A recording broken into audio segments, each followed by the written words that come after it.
Nakakita o nakarinig ka na rin ba ng ganito? Please, pang-prito. Tanggalan mo na ng hassle. Bayaran mo na by faith. Solid pie. Give it by faith. Sa totoo lang, hindi lang nakikita sa pag-surrender mo ang faith mo. Mas nako-confirm pa ito sa obedience mo. Kaya nga malinaw sinabi sa James, faith without works is dead. Kasi kung talagang naniniwala ka, dapat may ginagawa ka. Kung naniniwala kang gaganda ang buhay mo, dapat ngayon pa lang nagpe-prepare ka na, madisiplina ka na. Kung naniniwala kang gaganda yung health mo, dapat ngayon pa lang kumakain ka na ng tama, nag-e-exercise ka na.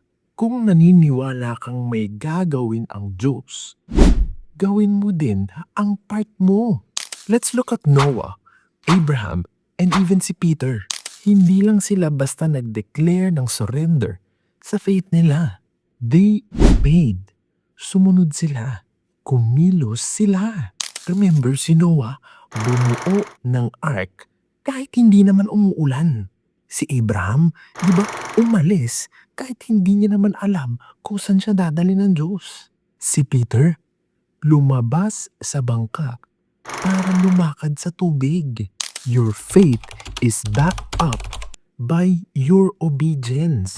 Kaya tandaan mo to, faith is not just believing something will happen. Faith is moving because you believe God already did it.